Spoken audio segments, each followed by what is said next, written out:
Am, el hermano Juan Sebastián quiere agradecer a 4 ministerios que participaron en la venta de los tamales ayer, en todo sentido, desde compras, limpieza, venta, etcétera, etcétera. Primero, casas de oración, que fue actividad de casas de oración. Misiones que vinieron a limpiar, ¿no es cierto? No, escuela dominical. Escuela dominical vino a limpiar. Ah, no, si vos no sos, hijo hermano, yo tengo entendido que vos sos la de todos los ministerios acá. Ok, ustedes organizaron el ministerio. Escuela dominical limpió. Misiones, ¿qué hizo? Ah, te ayudaron con el delivery y hay otro ministerio más. Cocina, que pues, estaban ahí para la tamaleada. Qué bueno. Gracias a todos los que participaron. Se vendieron 863 tamales y la mitad. No, 863, ¿verdad? Así es que muchas gracias a todos los que participaron. Muy bien, regáleme un poquito de aire, por favor. Ángel, con R. Bueno, en esta tarde vamos a regresar a Ruth. ¿Se acuerdan que la semana pasada estudiamos también Ruth, verdad? Y vamos a ver, ¿quién se acuerda cuál fue el mensaje del mediodía la semana pasada? No entiendo. El príncipe azul. ¿Cuántos príncipes azules hay aquí? 1, 2, 3. Y tú no, Emer. ¿Vos sos príncipe azul? Habría que preguntarle a... Mejor se fue, dice, ¿verdad? Y por la tarde hablamos de la Mujer Maravilla. Es la familia, la pareja perfecta, la pareja ideal. Bueno, hoy vamos a tocar un tema que es bien importante. Ruth es el estudio ahora, una historia de redención. Y quiero que vea, por favor, conmigo, varios textos de la Escritura. Este es el estudio número 13. En Ruth capítulo 2, versículo 20. Si usted quiere, ponga atención a la pantalla. ¿Ok? Y quiero que tome consideración en la palabra redención, redimir, redimido, redime, redimiré. El mensaje, Ruth, una historia de redención. En el capítulo 2, versículo 20 dice: y dijo Noemí a su nuera: sea el bendito de Jehová, pues no ha rehusado a los vivos la benevolencia que tuvo para con los que han muerto. Después le dijo Noemí: nuestro pariente es aquel varón y uno de los que pueden redimirnos. En el capítulo 3, versículo 11, 12 y 13 dice: ahora pues no temas, hija mía, yo haré contigo lo que tú digas, pues toda la gente de mi pueblo sabe que eres mujer virtuosa. Y ahora, aunque es cierto que yo soy pariente cercano, con todo eso hay pariente más cercano que yo. Pasa aquí la noche, y cuando sea de día, si él te redimiere, ok, si él te redimiere, bien, redímate. Mas si él no te quisiere redimir, yo te redimiré. Vive Jehová, descansa hasta la mañana. En el capítulo 4, desde el versículo 4 hasta el versículo 7, mire esos 4 versículos, cuántas veces aparece la palabra redención, redimir. Y yo decidí hacértelo saber y decirte que la compres en presencia de los que están aquí sentados y de los ancianos de mi pueblo. Si tú quieres redimir, redime. Y si no quieres redimir, decláramelo para que yo lo sepa, porque no hay otro que redima sino tú y yo después de ti. Y el hombre respondió: ese es el fulano, yo redimiré. En el versículo 5, entonces replicó Booz: el mismo día que compre la tierra de mano de Noemí, debes tomar también a Ruth la moabita, mujer del difunto, para que restaures el nombre del muerto sobre su posesión. Y respondió el pariente, que dijo: no puedo redimir. para mí. No sea que dañe mi heredad. Redime tú usando de mi derecho, porque yo no podré redimir. 7. Había ya desde hacía tiempo esta costumbre en Israel tocante a la redención. Y el contrato que para la confirmación de cualquier negocio, el uno se quitaba el zapato y lo daba a su compañero, y esto servía de testimonio en Israel. Bueno, nos damos cuenta entonces que la palabra redención, redimir, redime, es vital en el libro de Ruth. Y yo quisiera, en estos minutos que nos quedan, hermanos, presentarle a ustedes 4 palabras griegas. 4 palabras griegas que tienen que ver con la redención y su significado. Y nos vamos a dar cuenta de por qué la redención está escondida en el libro de Ruth. ¿Qué dice la palabra acerca de esto? Redención significa rescatar por un precio. Y déjeme decirle que estas palabras de las que le voy a hablar yo en esta tarde, yo creo que nunca he hablado de las 4 palabras en un solo sermón. Tal vez una por aquí, una por allá. Y yo he escuchado estas palabras desde que me convertí al Evangelio, desde que conozco a Cristo. De hecho, la palabra el Redentor viene de eso. Hay otra palabra, una quinta, pero no quisiera entrar en esa palabra, que se llama Goel o Gael, dicen algunos, Goel, que significa el pariente cercano. Booz era el Goel, era el pariente cercano para redimir. Jesucristo es nuestro redentor porque Él nos ha rescatado. La palabra redención es rescatar por un precio. Aquí en Canadá, a la hora de poner un nombre a una iglesia o a alguna asociación religiosa, entonces se reúnen los miembros, que son los que van a componer esa asociación, y se escogen los nombres. Yo me acuerdo que en aquel entonces estaba el nombre Amigos de Israel, era uno, ¿verdad? Otro de los que quedaron de los primeros nombres fue El Camino. Imagínate, nos íbamos a llamar Tabernáculo Bíblico Bautista El Camino, y luego El Redentor. Y se escogió por unanimidad en ese día el nombre de El Redentor. Y eso tiene muchísimo que ver con lo que tenemos nosotros aquí enfrente, el rescate. Eso es el rescate. Y quisiera que echáramos un vistazo a esas 4 palabras que usted en su vida cristiana, a medida que siga escuchando sermones, ya sea en este púlpito o en otros lugares, usted las va a escuchar y se va a familiarizar con ellas. La primera palabra que quiero que tengan en mente es la palabra agorazo. Agorazo es una palabra griega. Ok, obviamente este pasaje fue escrito en hebreo, pero este es el equivalente, la palabra agorazo. La palabra agorazo significa comprar en el mercado, significa hacer negocio en el mercado, especialmente en el mercado de esclavos. Esa es la palabra agorazo. Hermanos, tenemos que tomar en consideración, gracias a Dios, que la esclavitud se ha abolido en la mayor parte del mundo. Todavía se habla de un tipo de esclavitud indirecta, ¿verdad? Se habla de esclavitud en diferentes partes de este mundo, tal vez ya no con cadenas atadas a un palo, ¿no es cierto? Sino una serie de situaciones que surgen. Niños, por ejemplo, que trabajan desde muy temprana edad. Mujeres que trabajan en maquilas, en fábricas en otras partes del mundo. Ustedes habrán leído noticias a lo largo de las últimas décadas de empleadores que incluso les daban pastillas a las mujeres para no concebir, para no tener hijos, porque ellos las ven como mulas, ¿verdad? Como fuerzas de trabajo, nada más. Y bueno, pero es importante entender que cuando leemos la palabra del Señor, no significa necesariamente que porque la narrativa nos habla de esclavitud, que la Biblia esté aprobando la esclavitud o promoviendo la esclavitud, de ninguna manera. Eso es lo maravilloso de las Escrituras, que la Escritura nos presenta cómo fueron las cosas.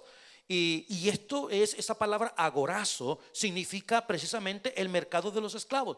Muchos lo hemos visto por televisión, ¿verdad? Donde hay un dueño, un hombre que tiene plata, que tiene dinero, y que ha comprado una gran cantidad de esclavos. Y hay una feria, hay una fiesta, y en la fiesta del pueblo el hombre lleva a sus esclavos y los pone con sus cadenas en fila y los vende al mejor postor, ¿verdad?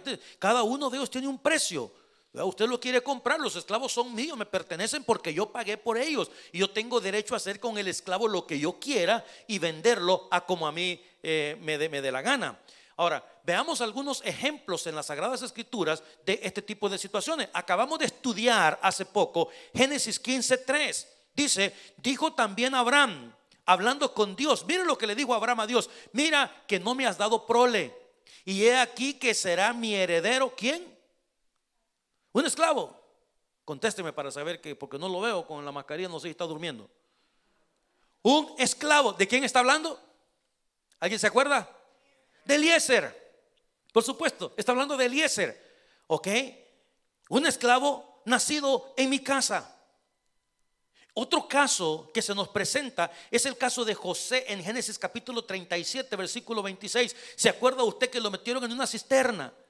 Y uno de los hermanos habló de matarlo, y otro dijo: ¿y para qué lo vamos a matar? Hey, miren, ahí viene una caravana de ismaelitas.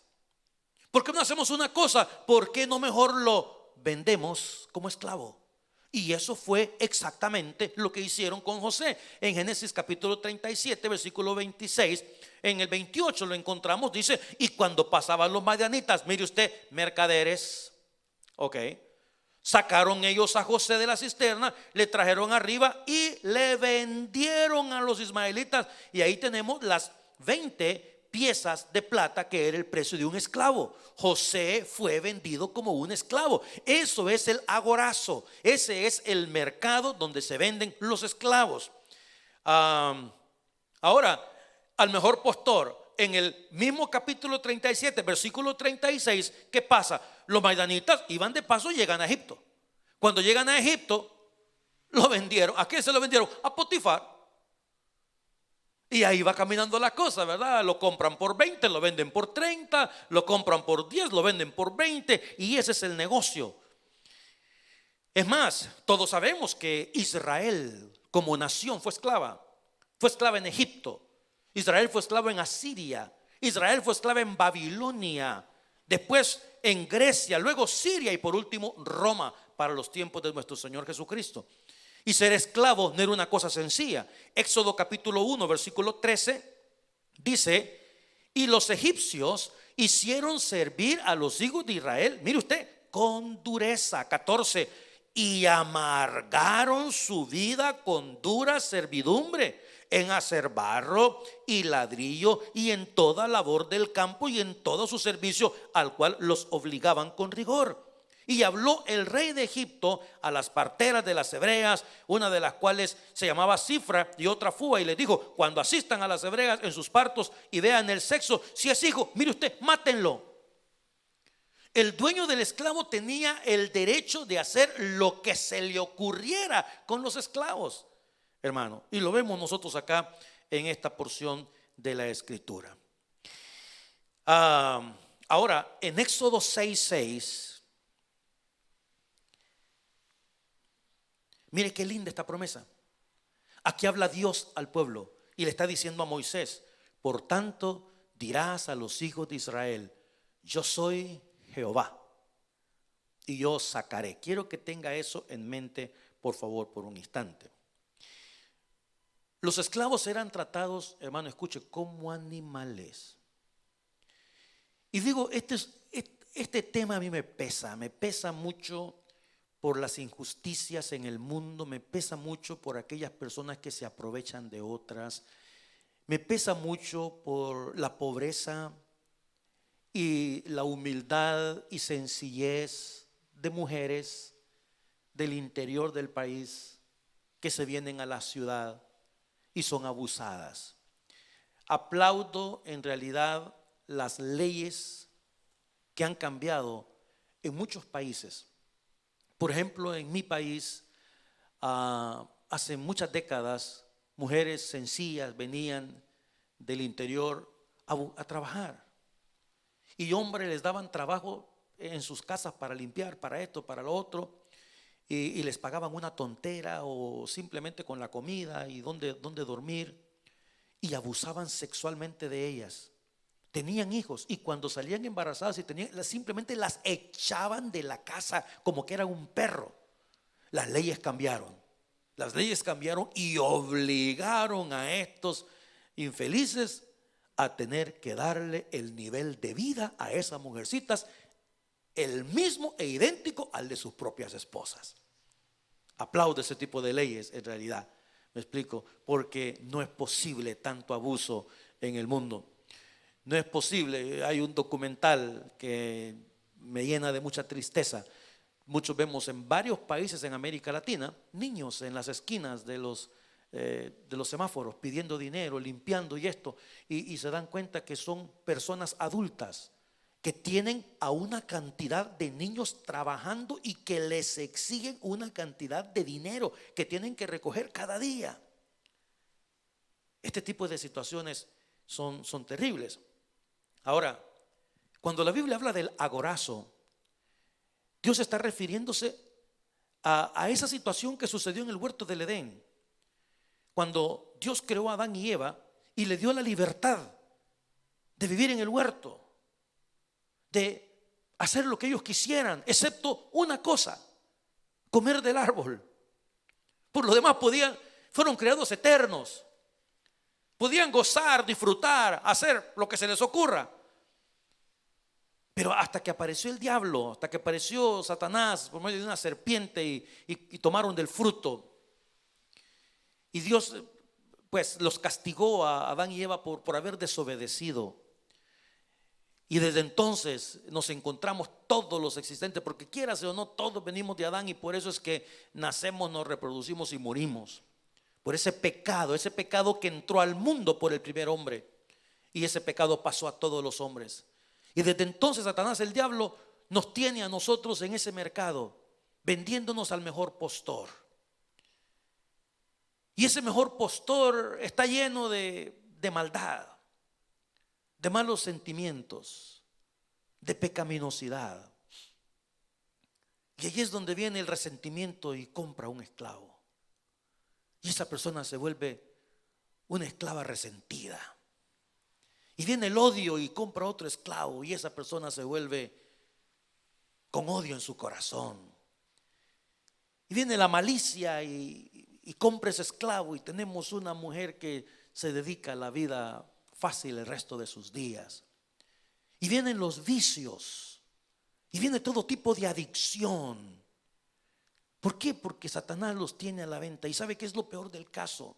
Lo peor del caso es esto: que cuando un vicio desgraciado termina con la vida de una persona, la persona que ya terminó de enviciar a ese individuo regresa donde el diablo y le dice: mira, aquí tengo este, ya no lo quiero. Y el diablo dice: pues yo te lo compro, dámelo y llévate a otro.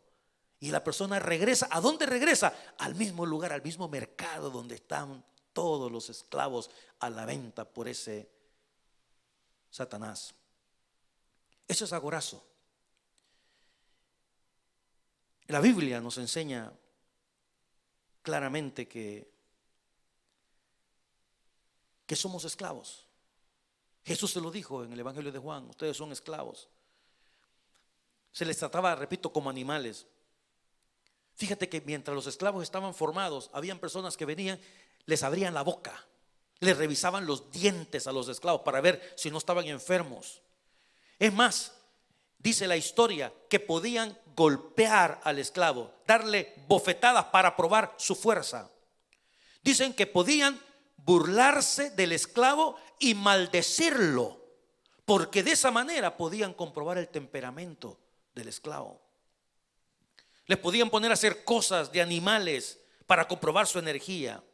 Y algunos han escrito, hay un texto en la escritura, no vamos a meternos en eso, pero algunos incluso han escrito de que el amo podía golpear al esclavo de tal manera que si el esclavo no moría en 48 horas, el amo no podía ser llevado a juicio.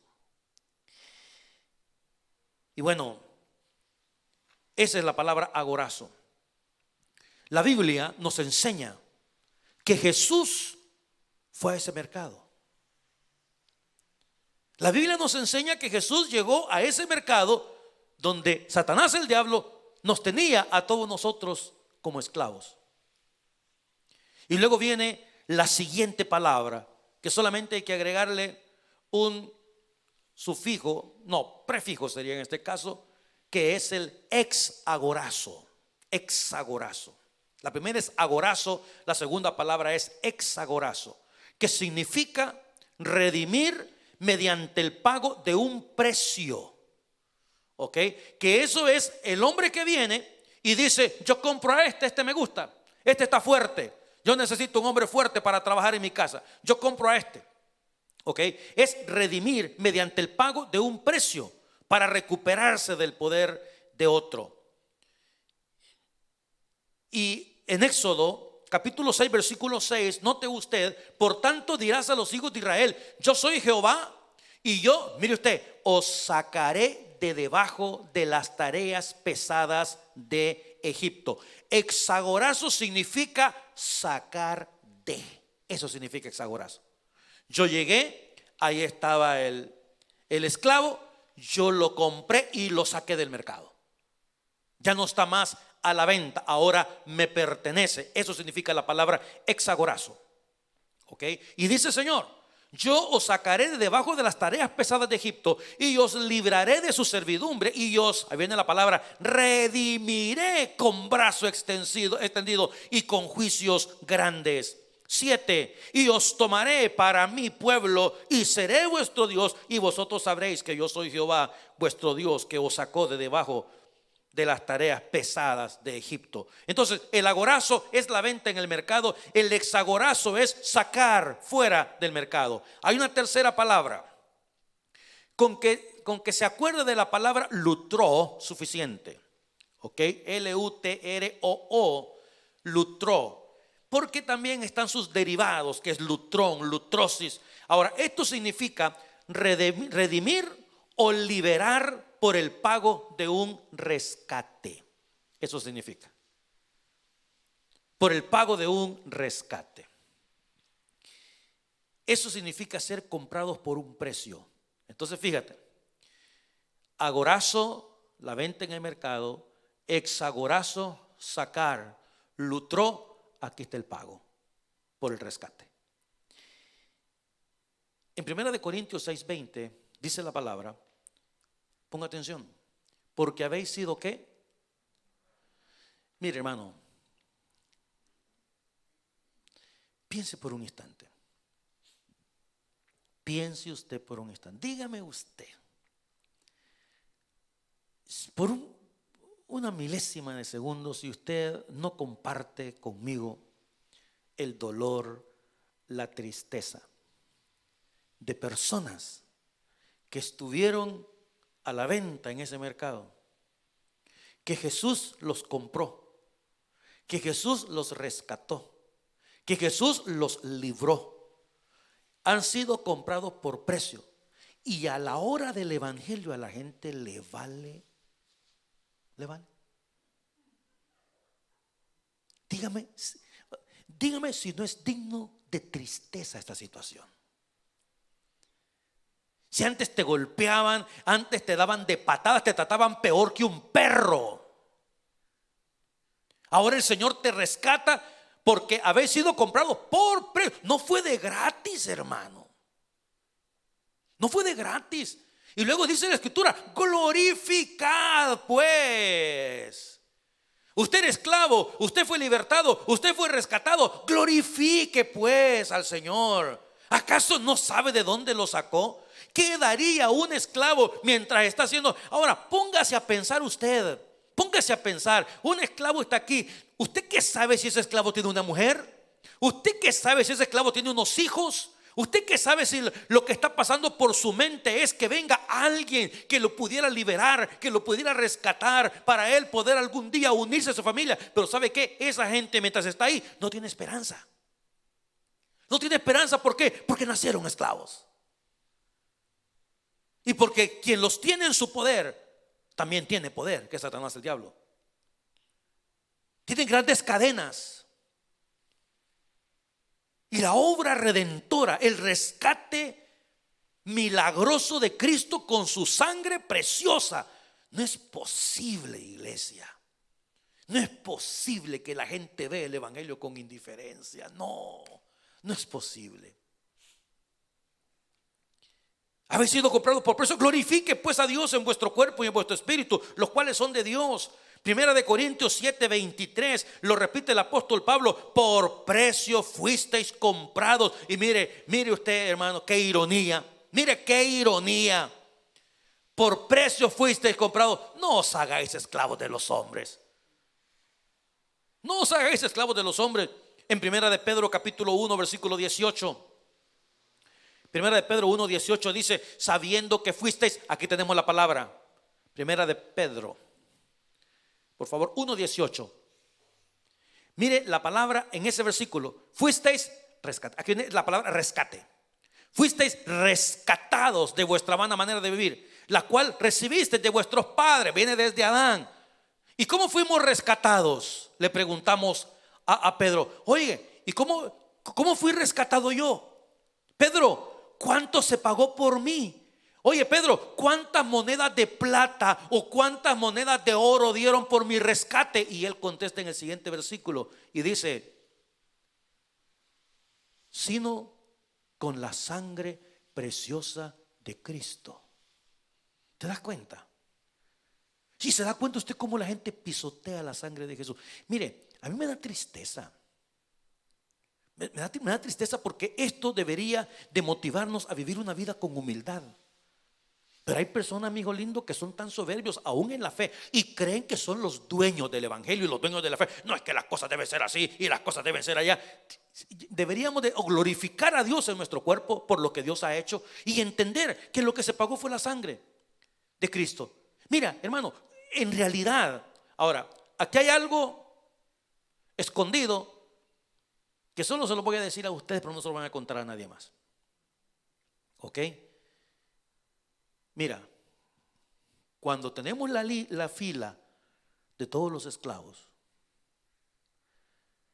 es bien importante entender esto: que Jesús no viene y dice: los quiero comprar a todos.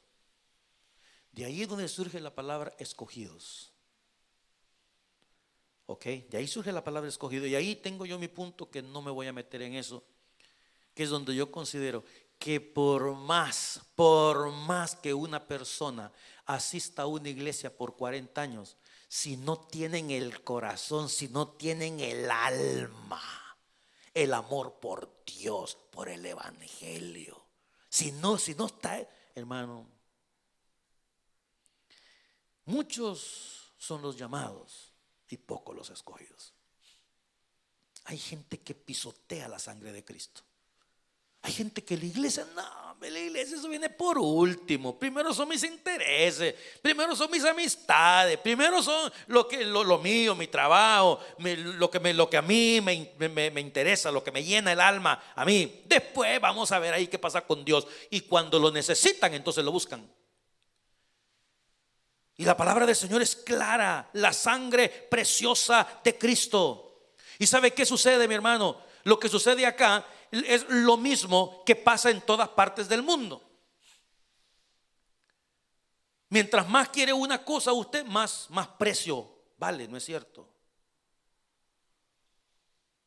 Usted se da cuenta cuando usted va a comprar un anillo a un lugar, ¿verdad? Y no tienen precio. Pero si usted se clava, o un relojito, vaya, que un poquito más de experiencia, ¿verdad? Un relojito, si usted se clava con un reloj, usted, mira este reloj, usted comienza a decir eso. El que está detrás, mi hijo lindo, no cree que está apreciando, no, está haciendo números en la cabeza, ¿verdad? Ese es el asunto. Entonces usted como usted, ¿verdad? Esa patrucha, ¿verdad? Somos latinos. Entonces usted pone los ojos en el que no le gusta. No, es que a mí este es el que me gusta. Ese vale tanto. Sí, ese es el que me gusta. Pero usted ya le voló ojo al otro. Sí, no, pero la verdad yo ese no lo puedo comprar. Ni modo, pues, ¿y cuánto vale que está aquí? para ir viendo qué onda, ¿verdad? Cuando los esclavos están haciendo fila Y el Señor pone su mirada en uno de esos esclavos, que fuimos cada uno de nosotros. Cada uno de nosotros estuvimos allí. Y el Señor viene y dice: yo quiero a ese que se parece a Juanes. ¿Verdaderamente lo quiere? Sí, yo quiero salvar a ese que está ahí. ¿Por qué no te lleva mejor a Juan, el señor de la esquina? No, yo quiero a este que está aquí. ¿Pero lo quiere de verdad? Sí, ese quiere. Ay, tú no sabes cuánto te va a costar. ¿Cuánto? Tu sangre. Tu sangre. Pero yo te puedo dar cualquier oro del mundo, cualquier plata. Yo no quiero ni plata ni oro. Yo quiero tu sangre. Yo te quiero en una cruz. Yo te quiero a ti clavado. Yo quiero que te quiten la ropa. Yo quiero que te humillen delante de toda la gente. Yo quiero que te tapen los ojos y te golpeen con un palo. Yo quiero que te hagan sufrir. Yo quiero que seas el hazmerreír de toda la ciudad y cargues en medio de la ciudad una cruenta cruz. Eso quiero. ¿Estás dispuesto a pagar ese precio por ese que tú quieres salvar? ¿Y cuál cree usted que fue la respuesta de Jesús? Fue obediente hasta la cruz, dice la palabra. Y eso hizo por cada uno de nosotros. Por eso el apóstol Pablo dice: glorificad pues a Dios. ¿Cómo vivir sin Dios, amado? ¿Cómo vivir sin Dios? Yo platicaba con un hermano esta semana y me decía: pastor, usted no sabe lo difícil que ha sido para mí no estar en la iglesia. Si yo soy cucaracha de iglesia, pastor, si yo amo al Señor, yo quiero estar en la casa de Dios. Qué lindo escuchar esas palabras. ¿Sabe por qué? Porque hay otra gente que ni le va ni le viene. Entonces yo digo, es que you gotta have it in you. Es que debes tenerlo, tiene que estar en el alma, tiene que estar en el corazón. Bajo cualquier circunstancia, bajo cualquier cosa, donde no vas a poner ni el amor de un hombre por encima de Dios, ni el amor de una mujer por encima de Dios, como lo he visto en mi vida. Ni el amor a un vicio por encima de Dios, ni el amor a uno mismo, ni el amor a sus caprichos, ni el amor a su orgullo, ni el amor a sus intereses, ni a su trabajo, mucho menos, sabiendo que es Él el que nos da todo lo que tenemos. Pero este mundo es así. Nuestras acciones demuestran en realidad qué tipo y qué clase de amor tenemos por Dios. ¿Qué tipo y qué clase de amor tenemos por Cristo? ¿Qué tipo y qué clase de amor tenemos por la iglesia? Agorazo, la venta en el mercado. Hexagorazo, sacar. Lutró, comprados con un precio. Y luego hay una cuarta palabra que es apolutrosis. Apo, siempre el lutro está ahí en la palabra griega, pero se le agrega el prefijo apolutrosis, que significa comprar a una persona para que no vuelva a ser esclava otra vez. Yo lo compro y yo me quedo con esa persona. Yo lo compro y yo me quedo con esa persona. En el caso de Boaz, o Boaz en español, el caso de Boaz, Boaz le dice a Ruth: yo te redimo, yo me caso contigo, y al casarnos tú eres mía. Ya no vas a andar más rodando en la calle por ahí. Ya no vas a seguir siendo la viuda. Ya no vas a seguir siendo la mujer moabita que vino del extranjero. Ahora vas a ser mi mujer. Entonces, esto es bien importante, hermano mío. Esto es bien importante, porque es comprar a una persona para que no vuelva a ser esclava otra vez. Mira, hay un ejemplo en la Biblia y se lo voy a resumir. Yo no sé cuántos de ustedes recuerdan al profeta Oseas, el primero de los profetas menores: Oseas, Joel, Amós, Abdías. Dios le dijo en el capítulo 1 al profeta Oseas, le dijo: oye, Oseas, yo quiero que vayas. Fíjate, se lo voy a decir de esta manera, parafrasear, pero si usted va a su casa y lo lee después en la 60 y en otra versión, lo va a entender bien. Le dice: yo quiero que tú vayas, escuche, al mercado donde están vendiendo los esclavos. Quiero que te compres a una prostituta y que la hagas tu mujer, y quiero que tengas hijos con ella. Y Oseas obedeció. Porque esto es una analogía, el libro de Oseas. Oseas obedece, va, se compra la prostituta y tiene hijos con ella. Pero ¿sabe qué pasa? Dice la palabra, valdría la pena que veamos Oseas capítulo 2, versículo 5. Escúchame esto, por favor. Después de que Oseas compra a Gomer, a su mujer, la hace suya, era prostituta. Pero hay ciertas personas, hermano, que no están contentos como Dios los tiene. Hay gente que es tanto el mundo que tienen adentro del alma, es tanto el mundo que tienen adentro del corazón, que lo añoran. Cuando se acuerda usted el pueblo de Israel en Egipto, en el desierto, ¿qué decían? Busquemos un capitán y ¿qué? Vámonos de retache, regresémonos. Ay, yo me acuerdo de aquella cebolla chuca. Yo me acuerdo de los pepinos. Yo me acuerdo de la carne. ¿Por qué? Porque la gente tiene tan metido el mundo adentro que son felices siendo esclavos. Son felices siendo esclavos. Y esta mujer en ese versículo, Oseas la redimió a Gomer. La redimió, la hizo su mujer. Le dio hijos, le dio familia. Pero esta mujer le valió. Y mire, le habla a los hijos ahora, Oseas, y le dice: su madre se volvió a prostituir. La que dio a luz se deshonró, porque dijo: iré tras mis amantes que me dan mi pan y mi agua, mi lana y mi lino, mi aceite y mi bebida. O sea, la mujer dijo: ¿sabe qué? Yo estoy cansado de esta vida. Y volvió otra vez a su mundo. Regresó otra vez. Regresó al mercado de los esclavos. Cuando yo te presento esta última palabra, que es apolutrosis, significa sacarte de ahí para que ya no vuelvas más. Ahora, eso es Oseas capítulo 2. ¿Qué hombre va a querer regresar a buscarla? Dígame. Pero como usted conoce al Dios que tenemos nosotros, ¿verdad? En el capítulo 3 de Oseas, Dios le dice a Oseas: Oseas, quiero que regreses al mercado.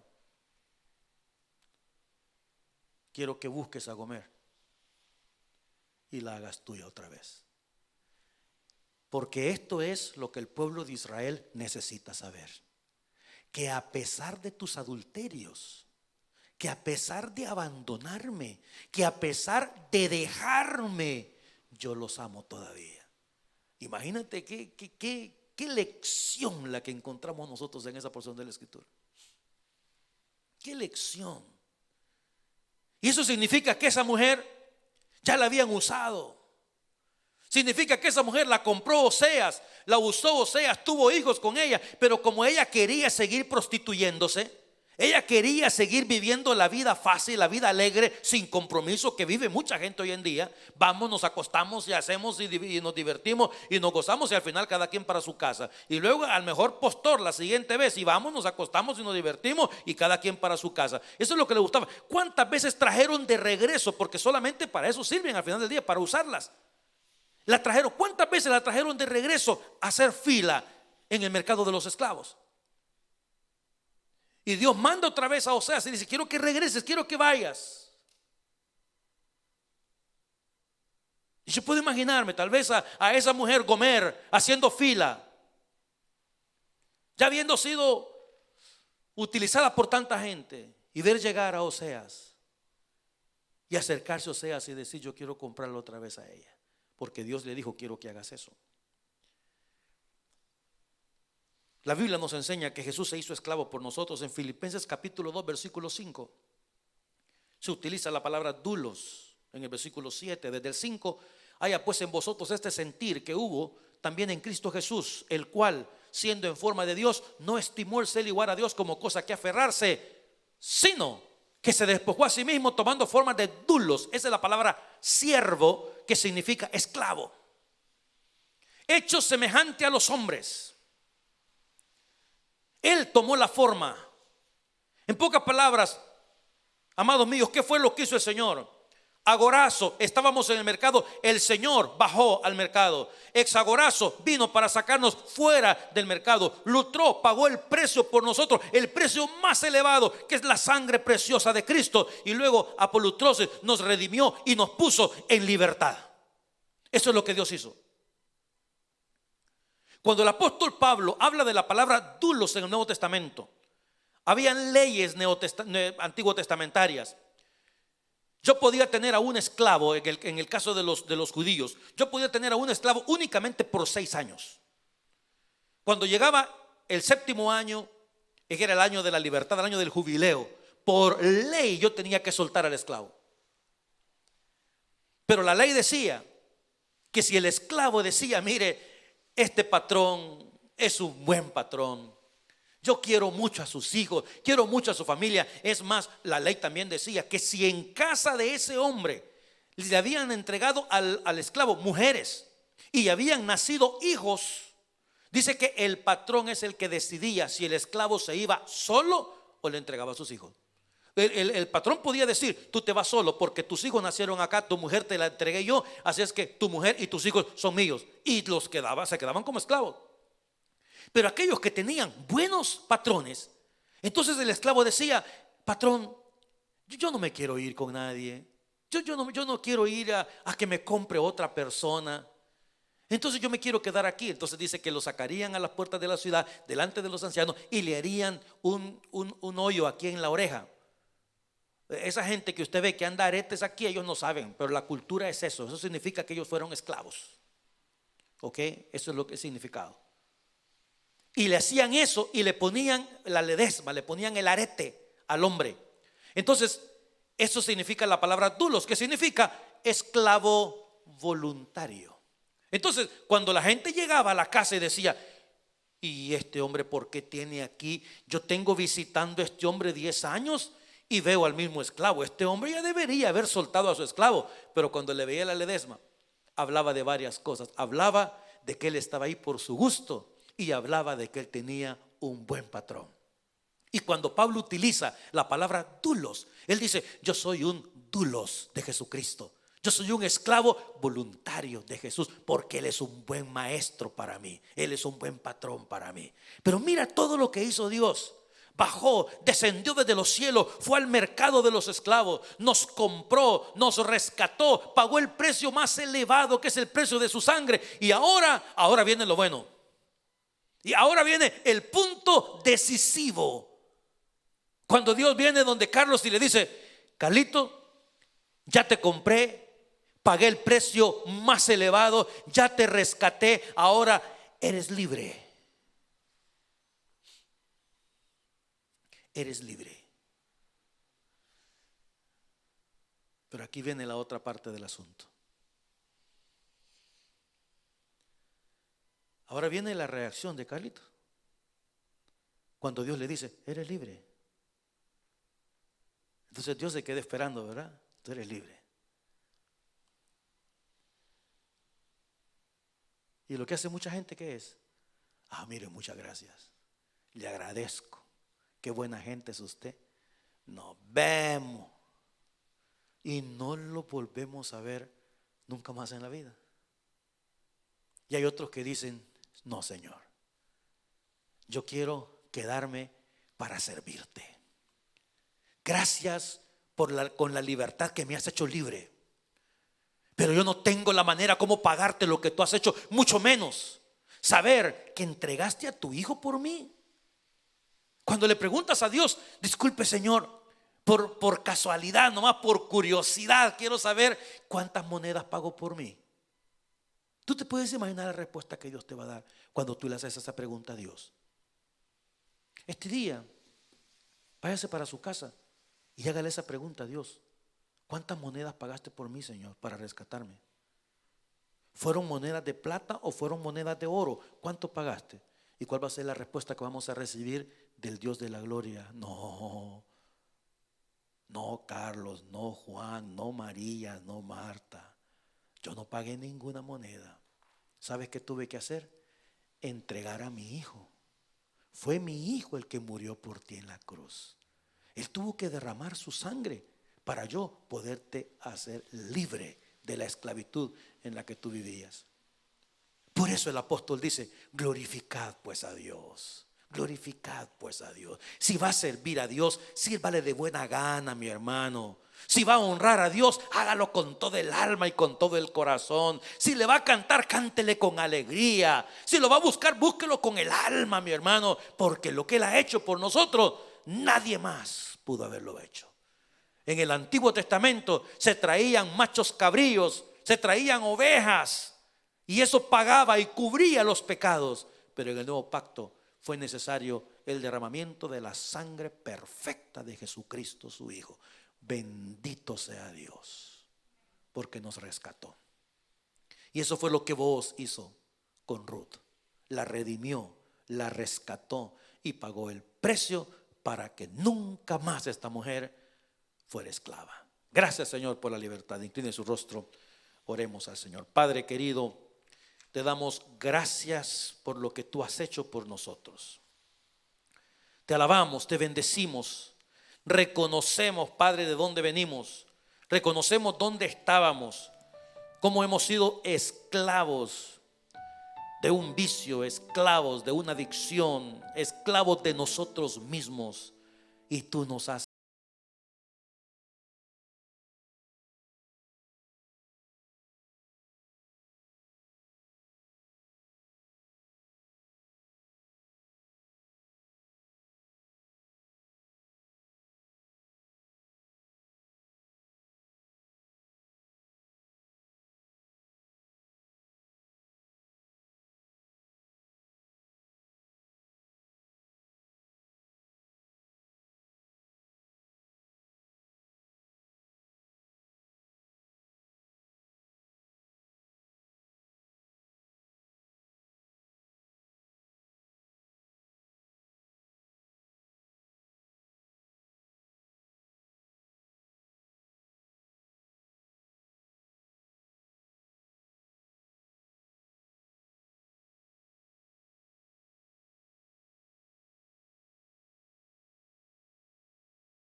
amén. Amados míos, que la paz de Cristo les acompañe. A las 6 de la tarde estamos de regreso. El micrófono es suyo esta tarde, con los que estén acá presentes, por supuesto. Que Dios me los bendiga.